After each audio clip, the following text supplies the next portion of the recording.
ከሌሊቱ 9 ሰዓት ነው የወጣሁት። ያው እንደምትይኝ ያው የብርድ ልብስ ነው የመጣው። ይሄ ለምሳሌ እንዳይበርደኝ ማለት ነው። ስለዚህ እጅግ በጣም ደስ ብሎኛል። የመጀመሪያ መራጭ በመሆኔ ነው በጣም ደስተኛ ነኝ። እንግዲህ ወደ 3 ሰዓት አካባቢ ነው የመጣሁት። ያው ወረፋው እንደምታየው በጣም ብዙ ህዝብ ነበረ። ስለዚህ እኔ አሁን በተከታታይ ነው ምርጫ እየመረጥኩ ነው የነበረው ለባለፉት 2-3 ምርጫዎች። አሁንም የዚህኛው 3ኛ አካባቢ ይመስለኛል እንግዲህ ምርጫ ስመርጥ ማለት ነው። 9 ሰዓት መጥቻለሁ። 9 ሰዓት መጥቻለሁ። ያው ዝግጅት እየተደረገ ነበር። ትላንትና ጀምሮ ነበረ ዝግጅት ሲደረግ የነበረው። ደስ ይላል። ሰውም ደግሞ ለመምረጥ ያለው ፍላጎትና ተነሳሽነት ከወትሮ በተለየ ነው። በጣም ደስ ይላል። ደድሎ ነው ለሁለተኛዬ ነው። ከተወለድኩ ጀምሮ እዚያ ነበር የምኖረውና ለሁለተኛዬ ነው። በጣም ደስ ይላል። እኔ ከ10 ተኩል ጀምረን እዚህ ነበር ለመምረጥ እንግዲህ ያው ከ12 ሰዓት ጀምሮ እዚህ ነው ያለ ነው። ያው እንደምታየው ነው ሰልፉ። እኔ በዚህኛው መንገድ በተለይም በዚህ ዲሞክራሲያዊ በሆነው መንገድ ሁለተኛ ዙር ስመርጥ ነው። ዛሬ ስመርጥ የመጀመሪያ ነው አጋጣሚ። በጣም ጥሩ ስሜት ነው የተሰማኝ። ያው ለወደፊት ለልጆቻችንም ለራሳችንም ትክክለኛው ምርጫ መምረጥ ለሀገራችንም ለሰላምም ለማህበረሰቡም ትልቅ አስተዋጽኦ ማድረግ ነውና በጣም ደስተኛ ነበርኩኝ። አጋጣሚ ደግሞ ሆኖ ነፍሰ ጡር ስለሆንኩ ቅድሚያ ሰጥተውኝ ለአዛውንቶችም ለአካል ጉዳተኞችም ለነፍሰ ጡሮችም ቅድሚያ ተሰጥቶ ነበርና እሱም ደግሞ በጣም የበለጠ የሚያስመሰግን ነው። ምርጫ ጣቢያችን እድሜ 88 ነው። ስታሰብ ጀምሮ ያሰብኩበት ጉዳይ ነው። እድሜ የደረሰ ሰው በሙሉ መምረጥ አለበት።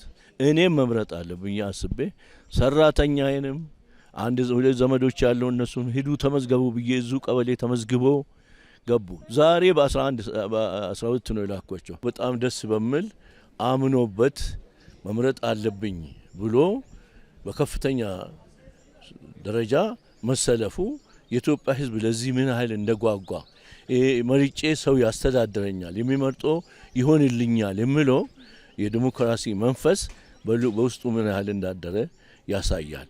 ይሄ ያስመሰግናል። የሚፈልገውን ፓርቲ ሀገርን የሚመራውን ፓርቲ እኔ ያስተዳድርልኛል የሚለውን ፓርቲ ይወክለኛል የሚለውን መራጭ ማነው ፓርቲ ለመምረጥ ነው እንግዲህ እዚህ የመጣሁትና ለዛም ነው ምርጫውን በተገቢ ሁኔታ ጠብቄ ሰዓቴን ጠብቄ ለመምረጥ የፈለኩት። በቀጣይ 5 ዓመታት ያው ይመራናል የምንለውን መሪ ለመምረጥ ያው የተሻለውን በራሴ ማለት ያው ገምግመሽ ማኒፌስቶን አይተን ገምግመን የተሻለውን ለመምረጥ ድምጻችንን ለመስጠት ነው የመጣ ነው።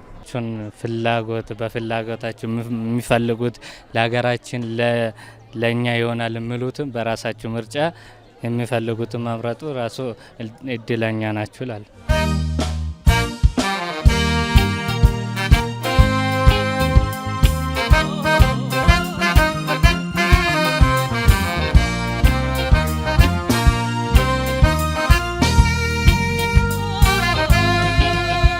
ሀገሪቷ አሁን ያለችበት ሁኔታ በጣም በለውጥ ሂደት ውስጥ ነን ያለ ነው። ስለዚህ ከምንመርጠውን ሰዎች ደግሞ ይሄንን ወደፊት ተግባራዊ አድርገው አዲስ አበባን በጥሩ ሁኔታ ለሀገራችንም ደግሞ የምንመርጣቸው የተወካዮች ምክር ቤት ያሉት የተሻለ ሀገሪቷን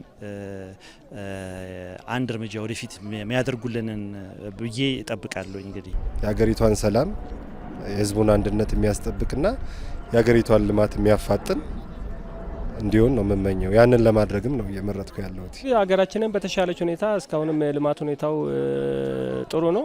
ከዚህ በተሻለ ደግሞ ሀገራችን ለውጥ እንዲያመጣና የተሻለ የኑሮ ደረጃ እንዲኖረን ነው የምመኘው እና ያን ያደርጋል ብዬ ያመንኩበትን ፓርቲ ደግሞ ለመምረጥ ተዘጋጅቼ መጥቻለሁ።